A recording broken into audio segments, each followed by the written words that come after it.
ಈ ಭೂಮಿ ಎನ್ನುವ ಪದವನ್ನು ರಂಗಭೂಮಿಯನ್ನು ಕುರಿತಂತೆ ಯಾವುದೇ ಕಲಾ ಪ್ರಕಾರಗಳಿಗೂ ನಾವು ಬಳಸೋದಿಲ್ಲ, ಯಾಕೆ ಅಂತ. ಇದೊಂದು ವಿಶೇಷವಾದಂಥ ಕಾರ್ಯಕ್ರಮ. ನಾನು ತುಂಬ ಮಾತಾಡೋಕ್ಕೆ ಇಷ್ಟಪಡೋದಿಲ್ಲ, ಈಗಾಗಲೇ ಅನೇಕರು ಮಾತಾಡೋರಿದ್ದಾರೆ. ಜೊತೆಗೆ ನಮ್ಮ ಲವ್ ಕುಮಾರ್ ಅವರು ಹಾಡೋಣ ಕುಣಿಯೋಣ ಅಂದರು, ಮಾತಾಡೋಣ ಅಂತ ಹೇಳಲಿಲ್ಲ. ಇದು ಒಂದು ರೀತಿ ನನಗೆ ಎಚ್ಚರಿಕೆ ಅಂತ ಭಾವಿಸ್ಕೊಂಡು ಎಷ್ಟು ಕಡಿಮೆ ಮಾತಾಡಬೇಕೋ ಅಷ್ಟು ಕಡಿಮೆಯನ್ನು ಮಾತಾಡ್ತೇನೆ. ಆದರೆ ಎಷ್ಟು ಕಡಿಮೆ ಅನ್ನೋ ನಿರ್ಧಾರ ನನ್ನ ಹತ್ರನೇ ಇರುತ್ತೆ. ಹಾಗಂತ ಹೇಳಿ ಯಾರೂ ಭಯಪಡಬೇಕಾಗಿಲ್ಲ. ಇದೊಂದು ವಿಶೇಷ, ಇಂಥದ್ದೊಂದು ವಿಶೇಷವಾದಂತಹ ಪರಿಷೆ ಮತ್ತು ರಂಗ ಮಹೋತ್ಸವವನ್ನು ಆಯೋಜನೆ ಮಾಡಿದಂಥ ನಾಗರಾಜ ಮೂರ್ತಿ ಮತ್ತು ಅವರ ಸದಸ್ಯರು, ನಾಟಕ ಅಕಾಡೆಮಿ ಸದಸ್ಯರು ಮತ್ತು ಸಹಕರಿಸಿದ ಪ್ರತಿಯೊಬ್ಬರಿಗೂ ಈ ಸಂದರ್ಭದಲ್ಲಿ ಧನ್ಯವಾದಗಳನ್ನು ಮತ್ತು ಅಭಿನಂದನೆಗಳನ್ನು ನಾನು ಹೇಳೋದಕ್ಕೆ ಇಷ್ಟಪಡ್ತೇನೆ. ಈ ನಾಗರಾಜ ಮೂರ್ತಿ ಹೇಗೆ ಅಂದರೆ, ಅಧ್ಯಕ್ಷ ಆಗಿದ್ದರೂ ಅವ್ರ ಕಾರ್ಯಕರ್ತರೇನೇನೆ. ನೀವು ವೇದಿಕೆ ಮೇಲೆ ನೋಡಿದ್ರೆ ಗೊತ್ತಾಗ್ತಾ ಇರುತ್ತೆ. ಯಾವಾಗಲೂ ಕಾರ್ಯಕರ್ತರ ರೀತಿಯಲ್ಲಿ ಕೆಲಸ ಮಾಡೋವಂಥ ಒಬ್ಬ ಅಧ್ಯಕ್ಷ. ನೀವು ಅವ್ರನ್ನ ತೊಗೊಂಡೋಗಿ ವಿಧಾನಸೌಧದಲ್ಲಿ ಮಂತ್ರಿ ಪದವಿಲಿ ಕೂಡಿಸಿದ್ರೂ ಅವ್ರ ಕಾರ್ಯಕರ್ತರೇನೇನೆ. ಆ ರೀತಿ ಕೆಲಸ ಮಾಡ್ತಾರೆ. ಇದನ್ನು ಅಪಾರ್ಥ ಮಾಡ್ಕೋಬಾರ್ದು ಯಾರೋ. ಯಾಕೆ ಅಂತಂದರೆ ಅಧ್ಯಕ್ಷರನ್ನು ಕಾರ್ಯಕರ್ತ ಅಂತ ಕರೆದ್ರು ಬರಗೂರು ಅಂತ ಹೇಳಿ ಸುದ್ದಿ ಆಗಬಾರ್ದು. ಇದು ಅಪಾರ್ಥಗಳ ಮತ್ತು ಅಪವ್ಯಾಖ್ಯಾನಗಳ ಕಾಲ ಇದು. ನಾನು ಅದನ್ನು ಸಕಾರಾತ್ಮಕವಾಗಿಯೇ ಹಂಚಿಕೊಳ್ತಿದ್ದೇನೆ. ಅವರ ಮತ್ತು ಅವರ ತಂಡದವರ ಈ ಉತ್ಸಾಹ ಬಹಳ ಅಭಿನಂದನೀಯವಾದ್ದು ಅಂತ ನಾನು ಭಾವಿಸ್ಕೊಂಡಿದ್ದೇನೆ. ಜೊತೆಗೆ ಈ ಸಂದರ್ಭದಲ್ಲಿ ಉತ್ಸವದ ಗೌರವವನ್ನು ಸ್ವೀಕಾರ ಮಾಡ್ತಾ ಇರತಕ್ಕಂತಹ ಉಮಾಶ್ರೀ ಅವರನ್ನು, ರಂಗಗೌರವಕ್ಕೆ ಪಾತ್ರ ಆಗ್ತಾ ಇರುವಂತಹ ಅಂತರಂಗ ಹವ್ಯಾಸಿ ನಾಟಕ ತಂಡ ಹಾಗೂ ಕದಂಬ ರಂಗವೇದಿಕೆ, ಇಷ್ಟು ಜನರಿಗೂ ಸಹ ನಾನು ಅಭಿನಂದನೆಗಳನ್ನು ಮೊದಲು ಸಲ್ಲಿಸೋಕ್ಕೆ ಇಷ್ಟಪಡ್ತೇನೆ. ಇದೇ ಸಂದರ್ಭದಲ್ಲಿ ಇನ್ನೊಬ್ಬರಿಗೆ ಅಭಿನಂದನೆಯನ್ನು ಹೇಳಬೇಕು ನಾನು. ಅದು ಪ್ರಕಾಶ್ ರಾಜ್ ಅವರಿಗೆ. ಅದು ಯಾಕೆ ಅಂತ ಹೇಳೋಕ್ಕೆ ಇಷ್ಟಪಡ್ತೇನೆ. ಇತ್ತೀಚೆಗೆ 2016ರಿಂದ 2022ರವರೆಗಿನ ತಮಿಳುನಾಡು ಚಲನಚಿತ್ರ ಪ್ರಶಸ್ತಿಗಳನ್ನು ಇತ್ತೀಚೆಗೆ ಆ ಸರ್ಕಾರ ಪ್ರಕಟಣೆ ಮಾಡಿದೆ. ಬಹುಶಃ 4 ದಿನಗಳ ಹಿಂದೆ ಅದನ್ನು ಪ್ರಕಟ ಮಾಡಿದೆ. ನಮ್ಮ ಸರ್ಕಾರ ಸಮಾಧಾನ ಪಟ್ಕೋಬೋದು, ನಾವು ಬರೀ 3 ವರ್ಷ ಖಾಲಿ ಉಳಿಸ್ಕೊಂಡಿದ್ವಿ, ಅವರು 7 ವರ್ಷ ಖಾಲಿ ಉಳಿಸ್ಕೊಂಡಿದ್ರು ಅಂತ ಹೇಳಿ. ಅದರಲ್ಲಿ 2022ರ ಪ್ರಶಸ್ತಿಯಲ್ಲಿ ಅತ್ಯುತ್ತಮ ವಿಲನ್ ಅಂದರೆ ಸಾಮಾನ್ಯ ಖಳನಾಯಕ ಅಂತಾರೆ, ನಾನು ಪ್ರತಿನಾಯಕ ಅಂತೀನಿ, ಖಳನಾಯಕ ಅಲ್ಲ. ಅತ್ಯುತ್ತಮ ಪ್ರತಿನಾಯಕನ ಪಾತ್ರಕ್ಕಾಗಿ ಪ್ರಕಾಶ್ ರಾಜ್ ಅವರಿಗೆ ತಮಿಳುನಾಡಿನ ರಾಜ್ಯ ಪ್ರಶಸ್ತಿ ಸಿಕ್ಕಿದೆ. ಹಾಗಾಗಿ ಅವರನ್ನು ಈ ಸಂದರ್ಭದಲ್ಲಿ ಅಭಿನಂದಿಸಬೇಕು ಅಂತಲೇ ನಾನು ಅಂದ್ಕೊಂಡಿದ್ದೇನೆ. ಕನ್ನಡದ ಪ್ರತಿಭೆಯೊಂದು ಬೇರೆ ಬೇರೆ ಭಾಷೆಗಳಲ್ಲಿ ಹೀಗೆ ಮನ್ನಣೆಯನ್ನು ಗಳಿಸೋದು ನಮ್ಮೆಲ್ಲರಿಗೂ ಸಂತೋಷಕರವಾದ ಸಂಗತಿ. ಇವರ ಜೊತೆಗೆ ನಮ್ಮ ನಾಡಿನ ಸುರೇಶ್ ಅರಸ್ ಅವರಿಗೂ ಸಹ ಸಂಕಲನ ಪ್ರಶಸ್ತಿ ಸಿಕ್ಕಿದೆ 2022ರಲ್ಲಿ. ಇದನ್ನು ಜ್ಞಾಪಿಸ್ಕೊಳ್ತಾ ಮತ್ತು ಅಭಿನಂದನೆಗಳನ್ನು ಸಲ್ಲಿಸ್ತಾ ನಾನು ಕೆಲವು ಮಾತುಗಳನ್ನು ಈ ಸಂದರ್ಭದಲ್ಲಿ ಹಂಚಿಕೊಳ್ತೇನೆ. ಈ ರಂಗಭೂಮಿಯನ್ನು ಕುರಿತಂತೆ ನಾನು ಸಾಮಾನ್ಯ ಅನೇಕ ಸಂದರ್ಭಗಳಲ್ಲಿ ಇದನ್ನು ಹೇಳಿದ್ದೇನೆ. ಈ ಭೂಮಿ ಎನ್ನುವ ಪದವನ್ನು ರಂಗಭೂಮಿಯನ್ನು ಕುರಿತಂತೆ ಯಾವುದೇ ಕಲಾ ಪ್ರಕಾರಗಳಿಗೂ ನಾವು ಬಳಸೋದಿಲ್ಲ, ಯಾಕೆ ಅಂತ. ನೀವು ನೋಡಿ, ಸಾಹಿತ್ಯ ಭೂಮಿ ಅನ್ನೋದಿಲ್ಲ, ನಾವು ಸಂಗೀತ ಭೂಮಿ ಅಂತ ಕರೆಯೋದಿಲ್ಲ, ಸಿನಿಮಾ ಭೂಮಿ ಅಂತ ಕರೆಯೋದಿಲ್ಲ. ಆದರೆ ನಾಟಕ ಕ್ಷೇತ್ರಕ್ಕೆ ಸಂಬಂಧಪಟ್ಟಂತಹ ಈ ರಂಗಭೂಮಿ ಅನ್ನೋ ಪದದಲ್ಲಿ ಮಾತ್ರವೇನೇ ಭೂಮಿ ಎನ್ನುವ ಪದ ಇದೆ. ಸಾಹಿತ್ಯ ಭೂಮಿ ಅನ್ನಲ್ಲ, ನಾವು ಸಂಗೀತನ ಭೂಮಿ ಅನ್ನಲ್ಲ, ಸಿನಿಮಾನ ಭೂಮಿ ಅನ್ನಲ್ಲ, ಚಿತ್ರಕಥೆ ಭೂಮಿ ಅನ್ನಲ್ಲ. ಬಹುಶಃ ಇದರ ಅರ್ಥ ಅದು ನನಗನ್ಸೋದು ಇದೊಂದು ಭೂಮಿ ಸತ್ವದ ಕಲೆ ಅಂತ. ಇದು ಭೂಮಿ ಸತ್ವದ ಕಲೆ, ಭೂಮಿ ಸತ್ಯದ ಕಲೆ ಮತ್ತು ಭೂಮಿ ತತ್ವದ ಕಲೆ. ಇದನ್ನು ಕೇವಲ ಆರೋಪಿತವಾಗಿ ನಾನು ಹೇಳ್ತಿಲ್ಲ. ಏನು ಹಾಗಾದರೆ ಭೂಮಿ ತತ್ವ ಏನು, ಭೂಮಿ ಸತ್ಯ ಏನು, ಅಥವಾ ಭೂಮಿ ಸತ್ವ ಏನು ಅಂತ ಅಂದರೆ, ಮೂಲತಃ ಇದು ನನ್ನ ಅಭಿಪ್ರಾಯದೊಳಗಡೆ ಇದು ಹುಟ್ಟಿದ್ದೇನೆ ಭೂಮಿಯ ಒಂದು ರಂಗವಾಗಿ, ಒಂದು ಅಂಗವಾಗಿ, ಬದುಕಿನ ಅಂಗವಾಗಿ ಇದು ಹುಟ್ಟಿದ್ದು. ಈ ಬದುಕನ್ನು ರೂಪಿಸಿದವರು ಯಾರು? ರಂಗಕಲೆಯನ್ನು ಮೊದಲು ರೂಪಿಸಿದವರು ನನ್ನ ಅಭಿಪ್ರಾಯದಲ್ಲಿ ಈ ನಾಡಿನ ಬುಡಕಟ್ಟಿನ ಜನ ಮೊದಲು ರೂಪಿಸಿದವರು. ಬುಡಕಟ್ಟಿನಲ್ಲಿ ನೀವು ದೊಂಬಿದಾಸರು ಅಂತಿರ್ತಾರೆ, ಅವರನ್ನು ಜ್ಞಾಪಿಸ್ಕೊಳ್ಳಿ. ಹಗಲು ವೇಷದವರು ಅಂತಿರ್ತಾರೆ, ಹಗಲು ವೇಷದವರನ್ನು ಬುಡುಗ ಜಂಗಮ ಅಂತಾರೆ, ಬಹುರೂಪಿಗಳು ಅಂತಾರೆ. ಮನೆ ಮನೆ ಮುಂದೆ ಬಂದು ಅವರು ವೇಷ ಹಾಕ್ಕೊಂಡು ಅವ್ರ ಹಾಡನ್ನು ಹೇಳಿ ಅಥವಾ ಒಂದು ಸಂಭಾಷಣೆ ಹೇಳಿ ಜನ ಕೊಡ್ತಕ್ಕಂತಹ ಯಾವುದೋ ಒಂದು ಕೊಡುಗೆಯನ್ನು, ನಾನು ಭಿಕ್ಷೆ ಅಂತ ಕರೆಯೋಕ್ಕೆ ಇಷ್ಟಪಡೋದಿಲ್ಲ, ಅದನ್ನು ಕೊಡುಗೆಯನ್ನು ಸ್ವೀಕಾರ ಮಾಡಿ ಅದರಿಂದ ಬದುಕ್ತಕ್ಕಂಥ ಜನ ಹಗಲು ವೇಷದವರು. ದೊಂಬಿದಾಸರು ಅನೇಕ ಸಾವಿರಾರು ವರ್ಷಗಳಿಂದ ಅವರು ನಾಟಕಗಳನ್ನು ಹಳ್ಳಿಗಳಿಗೆ ಬರ್ತಾರೆ, ಒಂದು ಪರದೆ ಕಟ್ತಾರೆ, ತಮಗೆ ಅನಿಸಿದ ನಾಟಕ ಆಡ್ತಾರೆ, ಒಂದು ತಿಂಗಳು ಬಿಡ್ತಾರೆ, ಇನ್ನೊಂದು ಕಡೆ ಹೋಗ್ತಾರೆ. ಹಾಗಾಗಿ ಇದೊಂದು ಬುಡಕಟ್ಟು ಮೂಲವಾಗಿ ಹುಟ್ಟಿದಂತಹ ಒಂದು ರಂಗಕಲೆ ಇದು. ಇಷ್ಟೂ ಜನ ಬದುಕಿದ್ದೇನೆ ಭೂಮಿಯ ವಾಸ್ತವದಲ್ಲಿ ಬದುಕಿದಂಥವ್ರು ಇವರೆಲ್ಲರೂ ಸಹ. ಕನ್ನಡದ ನಟರ ಇತಿಹಾಸ ಎಷ್ಟು ಮಟ್ಟಿಗೆ ದೊಡ್ಡದು ಅಂತ ಅಂದರೆ ಶಿಲಪ್ಪದಿಗಾರಂ ಅಂತ ನೀವು ಅನೇಕರು ಕೇಳಿರ್ತೀರಿ, ಇಲ್ಲಿ ತಮಿಳಿನ ಕೃತಿ ಅದು. ಅದರಲ್ಲಿ ಒಂದು ಮಾಹಿತಿ ಬರುತ್ತೆ, ಊಟಿಯಲ್ಲಿದ್ದಂತಹ ಶೆಂಗುಟ್ಟವನ್ನಂತಹ ರಾಜನ ಆಸ್ಥಾನದಲ್ಲಿ ಕನ್ನಡದ ನಟರು ಹೋಗಿ ಅಭಿನಯ ಮಾಡ್ತಾ ಇದ್ರು ಅಂತ. ಅಂದರೆ ಕ್ರಿಸ್ತಪೂರ್ವದಿಂದಲೇ ಕರ್ನಾಟಕದ ಒಳಗಡೆ ಕನ್ನಡ ನಾಟಕಗಳನ್ನು ಆಡ್ತಕ್ಕಂತಹ ಒಂದು ಪದ್ಧತಿ ಪ್ರಕ್ರಿಯೆ ಇತ್ತು ಅಂತ. ಇಷ್ಟು ಪ್ರಾಚೀನವಾದಂತಹ ಕಲೆ ಬುಡಕಟ್ಟು ಮೂಲದಿಂದ ಹುಟ್ಟುತ್ತಾ ಬಂದಿದ್ದೇನೆ. ಬಹುಶಃ ನನಗನ್ಸೋದು ವೃತ್ತಿರಂಗಭೂಮಿಯ ಮೂಲ ಇರೋದೇನೆ ಈ ಬುಡಕಟ್ಟುಗಳಲ್ಲಿ ಅಂತ. ಹಾಗೆ ನೋಡಿದರೆ ವೃತ್ತಿರಂಗಭೂಮಿಯೂ ಒಂದು ಬುಡಕಟ್ಟೇನೆ. ಹೇಗೆ ಬುಡಕಟ್ಟಿನ ಜನ ಊರಿಂದ ಊರಿಗೆ ಅಲಿತಾ ಇರ್ತಾರೋ, ವೃತ್ತಿರಂಗಭೂಮಿಯೂ ಹಾಗೆ ಊರಿನಿಂದ ಊರಿಗೆ ಹೋಗ್ತಾನೇ ಇರುತ್ತೆ. ಅದು ಅಂಥ ಒಂದು ಭೂಮಿ ವಾಸ್ತವ. ಒಂದು ಕಡೆ ಆಕಾಶ ಇದೆ, ಇನ್ನೊಂದು ಕಡೆ ಭೂಮಿ ಇದೆ. ಆಕಾಶ ಆದರ್ಶಗಳನ್ನು ಸಂಕೇತ ಮಾಡುತ್ತೆ, ಕನಸನ್ನು ಸಂಕೇತ ಮಾಡುತ್ತೆ. ಭೂಮಿ ಕಟುವಾಸ್ತವಗಳನ್ನು ಸಂಕೇತ ಮಾಡುತ್ತೆ. ಕೆ.ಎಸ್. ನರಸಿಂಹಸ್ವಾಮಿ ಅವರದೊಂದು ಪದ್ಯ ಇದೆ, ಇಡದಿರು ನನ್ನ ನಿನ್ನ ಸಿಂಹಾಸನದ ಮೇಲೆ ಅಂತ. ತಂದೆ ಮತ್ತು ಮಗನ ವಿಷಯವನ್ನು ಕುರಿತು ಹೇಳ್ತಾ ಹೋಗ್ತಾರೆ. ಮಗ ಹೇಳಿದಾಗ ಇಡದಿರು ನನ್ನ ನಿನ್ನ ಸಿಂಹಾಸನದ ಮೇಲೆ ಅಂತ. ರಂಗಕಲೆಯೂ ಅಷ್ಟೇ, ರಂಗಭೂಮಿಯೂ ಅಷ್ಟೇ. ಹೇಗೆ ಅಲ್ಲಿ ಆಕಾಶಕ್ಕೆ ತೋರಿಸಿ ನಿನ್ನ ಸಿಂಹಾಸನದ ಮೇಲೆ ನನ್ನನ್ನು ಇಡಬೇಡ ಅಂಥೇಳಿ ಸ್ವಾಯತ್ತತೆಯನ್ನು ಸ್ಥಾಪಿಸ್ಕೊಳ್ತಕ್ಕಂತಹ ಒಂದು ಪುತ್ರನ ಸ್ವಾತಂತ್ರ್ಯದ ಅಭೀಪ್ಸೆ ಇದೆಯಲ್ಲ, ಹಾಗೆ ರಂಗಕಲೆಗೆ ಒಂದು ಸ್ವಾಯತ್ತತೆ ಇದೆ, ಸ್ವಾತಂತ್ರ್ಯದ ಹಂಬಲ ಇದೆ. ಅದು ಸದಾ ಭೂಮಿಯ ಕಟುವಾಸ್ತವಗಳಿಗೆ ಹೊಂದ್ಕೊಂಡು ಬಂದಿರುವಂತಹ ರಂಗಕಲೆ ಅಂತ ನಾನು ಭಾವಿಸ್ಕೊಂಡಿದ್ದೇನೆ. ಇದೇನೇ ಭೂಮಿ ಸತ್ವ, ಭೂಮಿ ಸತ್ಯ ಮತ್ತು ಇದೇ ಭೂಮಿ ತತ್ವ. ಹಾಗಾಗಿ ರಂಗಭೂಮಿ ಅನ್ನೋದು ಒಂದು ಭೂಮಿ ತತ್ವದ ಕಲೆ ಇದು ಅಂತ. ಆಮೇಲೆ ಯಾವತ್ತೂ ಇದು ಪ್ರಭುತ್ವದ ನಿಯಂತ್ರಣದಲ್ಲಿ ಕೆಲವು ಕಾಲ ದಕ್ಷಿಣ ಕರ್ನಾಟಕದಲ್ಲಿ ಇದ್ದದ್ದನ್ನು ಬಿಟ್ಟರೆ ಯಾವತ್ತೂ ಇದು ಜನಾಶ್ರಯವನ್ನೇ ನಂಬಿದ್ದು. ಹಾಗಾಗಿ ಜನಮುಖಿಯಾದದ್ದು ಇದು. ಈಗ ವೃತ್ತಿರಂಗಭೂಮಿ ಉತ್ತರ ಕರ್ನಾಟಕದಲ್ಲಿ ಸಕ್ಕರೆ ಬಾಳಾಚಾರ್ಯ ಅಥವಾ ಶಾಂತ ಕವಿಗಳ ಮುಖಾಂತರವಾಗಿ ಶುರುವಾದರೆ, ಇಲ್ಲಿ ಈ ಒಂದು ರಂಗಭೂಮಿ ಶುರುವಾಗಿದ್ದು ಮೈಸೂರು ಅರಸರ ಆಸ್ಥಾನದಲ್ಲಿ ಶುರುವಾಯಿತು. ಆದರೆ ಆನಂತರ ಹೊರಗಡೆ ಬಂತು. ಅಂದರೆ ರಂಗಭೂಮಿ ಅನ್ನೋದು ಜನಾಶ್ರಯದಲ್ಲೇ ಬೆಳೆದು ಬಂದಂತಹ ಬಹಳ ದೊಡ್ಡ ಕಲೆ ಅನ್ನೋದನ್ನು ನಾವು ಈ ಸಂದರ್ಭದಲ್ಲಿ ಮರಿಬಾರದು. ಕನ್ನಡದ ರಂಗಭೂಮಿ ಅಥವಾ ಕನ್ನಡದ ನಾಟಕ ಕ್ಷೇತ್ರ ಇದೆಯಲ್ಲ, ಎಲ್ಲ ರೀತಿಯ ಮಾದರಿಗಳನ್ನು ಅಳವಡಿಸ್ಕೊಂಡಿರ್ತಕ್ಕಂಥದ್ದು, ಎಲ್ಲ ರೀತಿಯ ಪ್ರಯೋಗಶೀಲತೆ ಇದೆ. ಇಲ್ಲಿ ಪೌರಾಣಿಕ ನಾಟಕಗಳು ಬಂದವು, ಚಾರಿತ್ರಿಕ ನಾಟಕ ಬಂದವು, ಸಾಮಾಜಿಕ ನಾಟಕ ಬಂದವು, ಜನಪದ ವಸ್ತುಗಳು ಬಂದವು, ವೃತ್ತಿ ರಂಗಭೂಮಿ ಅಂತೀವಿ, ಗ್ರಾಮೀಣ ರಂಗಭೂಮಿ ಅಂತೀವಿ, ಬುಡಕಟ್ಟು ರಂಗಭೂಮಿ ಅಂತೀವಿ, ಹವ್ಯಾಸಿ ರಂಗಭೂಮಿ ಅಂತೀವಿ, ಬೀದಿ ನಾಟಕಗಳು ವಿಶೇಷವಾಗಿ. ಇದು ಇಡೀ ಭಾರತದಲ್ಲಿ ಬೆಳ್ಕೊಂಡು ಬಂದಿದ್ದುಂಟು. ಬೀದಿ ನಾಟಕಗಳು ಹುಟ್ಟಿದ್ದೇನೆ ಒಂದು ಪ್ರತಿರೋಧದ ಪ್ರತೀಕವಾಗಿ. ಅದು ಪ್ರಭುತ್ವಕ್ಕೆ ಒಂದು ಪ್ರತಿರೋಧದ ಪ್ರತೀಕವಾಗಿ ಬೀದಿ ನಾಟಕಗಳು ಹುಟ್ಟಿದ್ದು. ಆನಂತರ ಬದಲಾಗ್ತಾ ಬಂತು. ಎಷ್ಟು ಮಟ್ಟಿಗೆ ಬದಲಾಗ್ತಾ ಬಂತು ಅಂದರೆ, ಪ್ರಭುತ್ವದ ಪ್ರತಿರೋಧಕ್ಕೆ ಹುಟ್ಟಿದಂತಹ ಬೀದಿ ನಾಟಕ ಅನ್ನುವಂತಹ ರಂಗಕಲೆ ಪ್ರಭುತ್ವದ ಕಾರ್ಯಕ್ರಮಗಳ ಪ್ರಚಾರಕ್ಕೆ ಬಳಕೆ ಆಗ್ತಾ ಬಂದದ್ದು ಒಂದು ವಿಪರ್ಯಾಸ ಈ ಸಂದರ್ಭದೊಳಗಡೆ.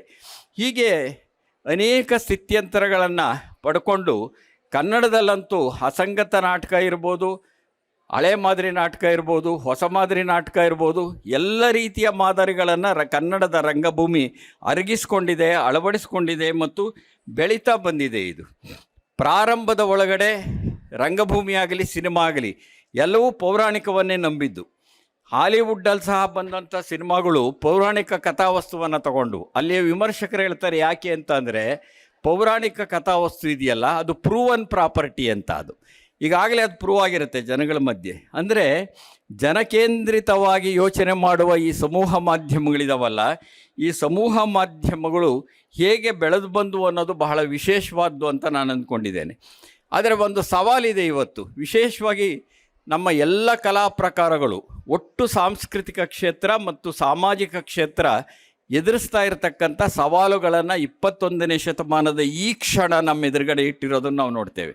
20ನೇ ಶತಮಾನ ಇದೆಯಲ್ಲ, ಆ 20ನೇ ಶತಮಾನದಲ್ಲಿದ್ದಂತಹ ಹೋರಾಟದ ಕಿಚ್ಚು, ಅವತ್ತಿನ ಸಮಾನತೆಯ ಆಶಯಗಳು 21ನೇ ಶತಮಾನದಲ್ಲಿ ಬದಲಾಗೋ ರೀತಿಯಲ್ಲಿ ನಮ್ಮ ರಾಜಕೀಯ ಸಂದರ್ಭ ಸಹ ಬದಲಾಗಿದೆ, ನಮ್ಮ ಸಾಮಾಜಿಕ ಸಂದರ್ಭ ಬದಲಾಗಿದೆ. ಏಕಕಾಲಕ್ಕೆ ಇವತ್ತಿನ ಸಂದರ್ಭದಲ್ಲಿ ಸಾಮಾಜಿಕ ಶ್ರೇಣೀಕರಣದ ಸ್ವರೂಪ ಬದಲಾಗಿದೆ. ಸಾಮಾಜಿಕ ಶ್ರೇಣೀಕರಣ ಇದೆ, ಧಾರ್ಮಿಕ ಧ್ರುವೀಕರಣ ಇದೆ, ಆರ್ಥಿಕ ಕೇಂದ್ರೀಕರಣ ಇದೆ. GST ಮುಂತಾದವುಗಳ ಮುಖಾಂತರವಾಗಿ ದೊಡ್ಡ ಆರ್ಥಿಕ ಕೇಂದ್ರೀಕರಣವನ್ನು ಇವತ್ತು ಕಾಣ್ತಿದ್ದೀವಿ. ಇಲ್ಲಿ ಧಾರ್ಮಿಕ ಧ್ರುವೀಕರಣದ ಕಾರಣಕ್ಕಾಗಿ ದ್ವೇಷದ ದ್ವೀಪಗಳನ್ನು ನಾವು ಕಾಣ್ತಿದ್ದೇವೆ. ಸಾಮಾಜಿಕ ಶ್ರೇಣೀಕರಣದ ಕಾರಣದಿಂದ ಜಾತಿಯ ಜೈಲುಗಳನ್ನು ಕಾಣ್ತಿದ್ದೇವೆ. ಇವುಗಳಿಂದ ವಿಮೋಚನೆಗೊಳ್ಳಬೇಕಾಗಿರುವಂತಹ ಹಪಾಪಿತನ ಇದೆಯಲ್ಲ, ಅದು ನಮ್ಮನ್ನೆಲ್ಲ ಕಾಡಿಸ್ತಾ ಇದೆ. ಇಂಥ ಸಂದರ್ಭದ ಒಳಗೆ ಈ ಬಿಕ್ಕಟ್ಟಿನ ಕಾಲದಲ್ಲಿ ರಂಗಭೂಮಿಯ ಅಥವಾ ನಾಟಕ ಕ್ಷೇತ್ರದ ಜವಾಬ್ದಾರಿ ಬಹಳ ದೊಡ್ಡದು ಅಂದ್ಕೊಂಡಿದ್ದೇನೆ. ಅದರ ಅರ್ಥ ಬೇರೆಯವ್ರದ್ದಿಲ್ವಾ ಅಂತ ಅಂದರೆ ಖಂಡಿತ ಇದೆ, ಎಲ್ಲ ಕ್ಷೇತ್ರದ್ದು ಇದೆ. ಸಾಹಿತ್ಯ ಕ್ಷೇತ್ರ ಇರ್ಬೋದು, ಯಾವುದೇ ಕ್ಷೇತ್ರ ಇರ್ಬೋದು. ಆದರೆ ನಾಟಕವನ್ನೇ ಯಾಕೆ ಹೇಳ್ತಿದ್ದೀನಿ ಅಂತಂದರೆ, ನಾಟಕ ಇನ್ನೂ ಉದ್ಯಮವಾಗಿಲ್ಲ.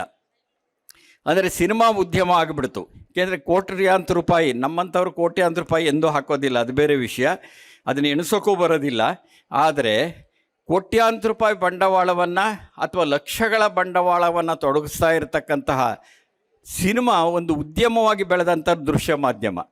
ಆದರೆ ನಾಟಕ ಅನ್ನೋ ದೃಶ್ಯ ಮಾಧ್ಯಮಕ್ಕೆ ಲಕ್ಷಗಳು ಬೇಕಾಗ್ಬೋದು, ಆದರೆ ಆ ಸಿನಿಮಾದ ರೀತಿಯಲ್ಲ. ಹಾಗಾಗಿ ನಾಟಕ ಇನ್ನೂ ಉದ್ಯಮೀಕರಣಗೊಂಡಿಲ್ವಾದ್ದರಿಂದ, ಬಂಡವಾಳಶಾಹೀಕರಣಗೊಂಡಿಲ್ವಾದ್ದರಿಂದ, ಕಾರ್ಪೊರೇಟೀಕರಣಗೊಂಡಿಲ್ವಾದ್ದರಿಂದ ನಾಟಕಕ್ಕಿರುವ ಸಾಧ್ಯತೆಗಳು ಬಹಳ ಹೆಚ್ಚು ಅಂತಲೇ ಅಂದ್ಕೊಂಡಿದ್ದೇನೆ. ಇದು ನಾಟಕ, ರಂಗಭೂಮಿ ಮತ್ತು ಇಡೀ ಸಾಂಸ್ಕೃತಿಕ ಕ್ಷೇತ್ರ ಇವತ್ತಿನ ಈ ಬಿಕ್ಕಟ್ಟುಗಳಿಗೆ ಮುಖಾಮುಖಿ ಆಗಬೇಕಾಗಿದೆ. ಅದಕ್ಕೆ ಮುಖಾಮುಖಿ ಆಗುವುದರ ಮುಖಾಂತರವಾಗಿ ಒಂದು ಸಾಮಾಜಿಕ ದಿಕ್ಸೂಚಿಯನ್ನು ತೋರಿಸಬೇಕಾಗಿರುವಂಥ ಸಂದರ್ಭದಲ್ಲಿ ನಾವಿದ್ದೇವೆ. ಏಕೆಂದರೆ ಪ್ರಜಾಪ್ರಭುತ್ವ ಅನ್ನೋದು ಇದೆಯಲ್ಲ, ಪ್ರಜಾಪ್ರಭುತ್ವದ ಬಿಕ್ಕಟ್ಟುಗಳು ಇವತ್ತು ಕಾಣಿಸ್ತಾ ಇವೆ ನಮಗೆ. ನನಗನ್ನಿಸಿದ ಮಟ್ಟಿಗೆ ನಾವು ಬದುಕ್ತಾ ಇರೋದು ಫ್ಯೂಡಲ್ ಪ್ರಜಾಪ್ರಭುತ್ವದಲ್ಲಿ. ಈ ಫ್ಯೂಡಲಿಸಮ್ ಇದೆಯಲ್ಲ, ಇನ್ನೂ ಹೋಗಿಲ್ಲ ನಮ್ಮಲ್ಲಿ. ಪ್ರಜಾಪ್ರಭುತ್ವ ಬಂದಾಗಲೂ ಸಹ ನಾವು ಇಬ್ಬರ ಕೈಗೆ ಕೊಟ್ಟಿದ್ದೀವಿ, ಬಹುಪಾಲು ಇಬ್ಬರ ಕೈಗೆ. ಸಂವಿಧಾನದ ಮುಖಾಂತರವಾಗಿರುವ ಮೀಸಲಾತಿಯ ಕಾರಣಕ್ಕಾಗಿಯೇ ತಳ ಸಮುದಾಯಗಳು ಒಂದಷ್ಟು ರಾಜಕೀಯ ಪ್ರವೇಶ ಮಾಡೋಕ್ಕೆ ಸಾಧ್ಯ ಆಯಿತು, ಶಿಕ್ಷಣ ಪ್ರವೇಶ ಮಾಡೋಕ್ಕೆ ಸಾಧ್ಯ ಆಯಿತು. ಅದನ್ನು ಹೊರತುಪಡಿಸಿದರೆ ರಾಜಕೀಯ ಅಧಿಕಾರವನ್ನು ಪ್ರಜಾಪ್ರಭುತ್ವ ಬಂದ ಮೇಲೂ ಸಹ ನಾವು ಕೊಟ್ಟಿರೋದು ಹಣ ಇರ್ತಕ್ಕಂಥವ್ರಿಗೆ ಕೊಟ್ಟಿದ್ದೀವಿ, ಜಮೀನು ಇರ್ತಕ್ಕಂಥವ್ರಿಗೆ ಕೊಟ್ಟಿದ್ದೀವಿ. ಅಂದರೆ ಜಮೀನ್ದಾರರಿಗೆ ಕೊಟ್ಟಿದ್ದೀವಿ, ಬಂಡವಾಳಗಾರರಿಗೆ ಕೊಟ್ಟಿದ್ದೀವಿ. ಅವರ ಶಕ್ತಿ ಕರಗ್ತಾ ಇದೆ ಅಂತ ಅಂದ್ಕೊಂಡಿದ್ದಾಗಲೇ ಮತ್ತೆ ಈ ದೇಶದ ಒಳಗಡೆ ಪುರೋಹಿತಶಾಹಿ ಮತ್ತು ಬಂಡವಾಳಶಾಹಿ ಎರಡೂ ಒಟ್ಟಿಗೆ ಎದ್ದು ನಿಂತಿರೋ ಕಾಲದ ಒಳಗಡೆ ನಾವಿದ್ದೇವೆ. ಹಾಗಾಗಿ ಈ ಸಮಸ್ಯೆ ಇದೆಯಲ್ಲ, ಈ ಸಮಸ್ಯೆಯನ್ನು ಇಡೀ ಸಾಂಸ್ಕೃತಿಕ ರಂಗ ಎದುರಿಸಬೇಕಾಗಿದೆ ಅನ್ನೋದು ನನ್ನ ಖಚಿತವಾದ ಅಭಿಪ್ರಾಯ. ಇದು ಜನಕ್ಕೆ ಹೇಳ್ತಿರೋ ಮಾತಲ್ಲ, ನಮಗೆ ನಾವೇ ಹೇಳ್ಕೊಳ್ತಿರೋ ಮಾತು. ನಮಗೊಂದು ಜವಾಬ್ದಾರಿ ಅಂತ ನಾವು ಹೇಳ್ಕೊಳ್ಬೇಕಾಗಿದೆ. ನಾಟಕದ ಬಗ್ಗೆ ಯಾಕೆ ಹೆಚ್ಚು ಮಾತಾಡ್ತಿದ್ದೀನಿ ಅಂತಂದರೆ, ನಾಟಕ ಅದರ ಹುಟ್ಟಿನಿಂದಲೇ ಪ್ರಜಾಸತ್ತಾತ್ಮಕವಾದಂಥ ಕಲೆ. ಅದು ನೀವು ನಾಟಕನ ಒಬ್ಬ ವ್ಯಕ್ತಿ ಸೃಷ್ಟಿ ಮಾಡೋದಕ್ಕೆ ಸಾಧ್ಯ ಇಲ್ಲ.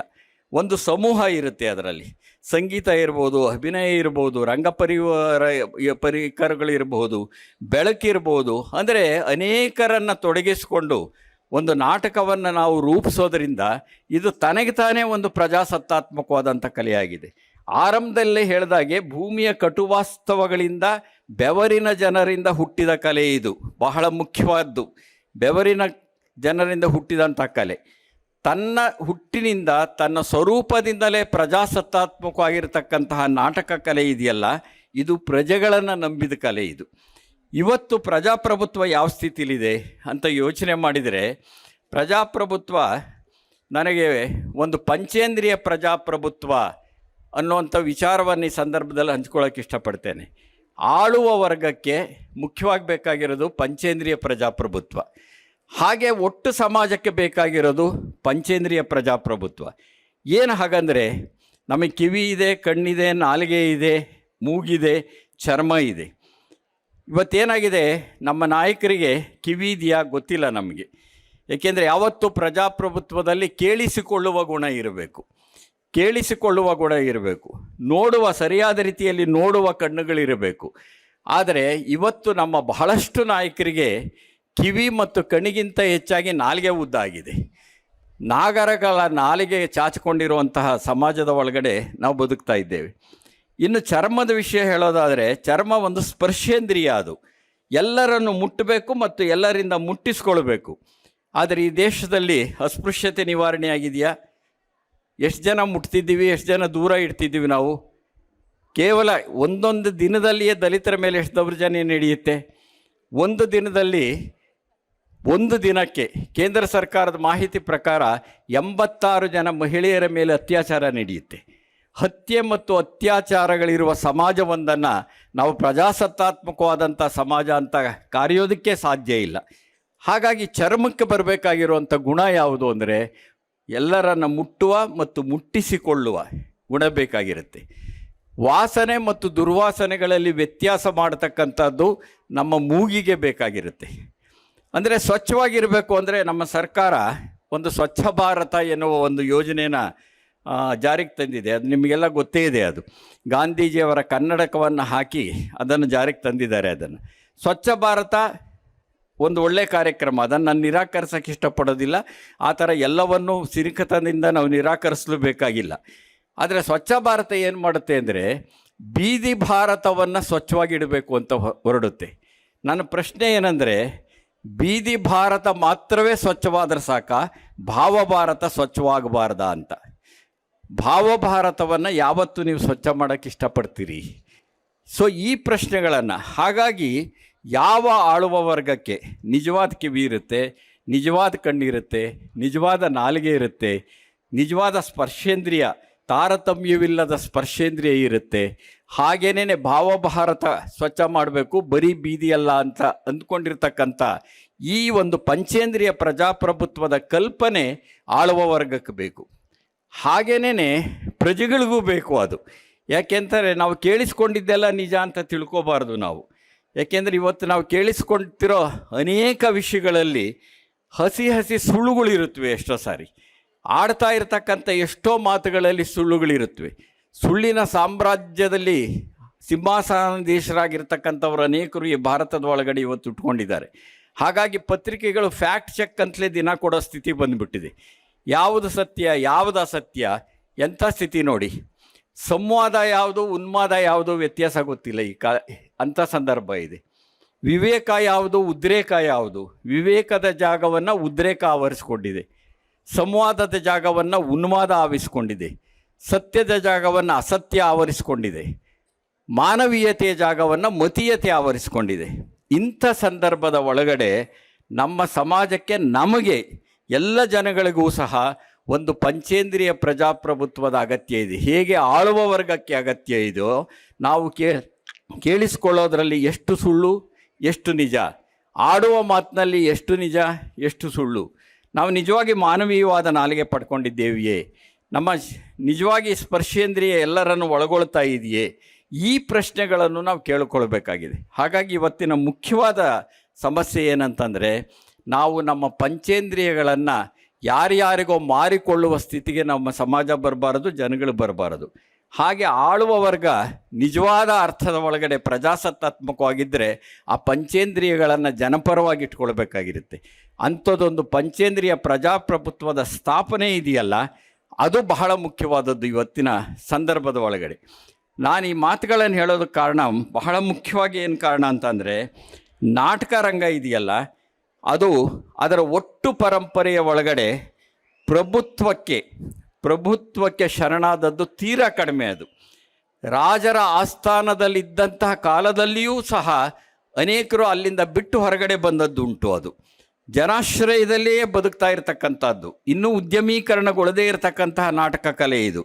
ಹಾಗಾಗಿ ನಾಟಕ ಕಲೆ ಪ್ರಜಾಸತ್ತಾತ್ಮಕವಾಗಿರುವ ಕಲೆ ನಿಜವಾದ ಅರ್ಥದಲ್ಲಿ ನಮ್ಮ ನಾಡಿನ ಒಳಗಡೆ ಪ್ರಜಾಸತ್ತಾತ್ಮಕ ಮೌಲ್ಯಗಳನ್ನು ಸ್ಥಾಪಿಸುವ, ವಿಸ್ತರಿಸುವ ಕೆಲಸ ಇದೆಯಲ್ಲ, ಅದಕ್ಕೆ ಬೇಕಾಗಿರ್ತಕ್ಕಂಥ ವಸ್ತುಗಳನ್ನು ಆಯ್ಕೆ ಮಾಡ್ಕೊಳ್ತಾ ಜನಗಳಿಗೆ ಮತ್ತಷ್ಟು ತಲುಪಬೇಕಾಗಿದೆ.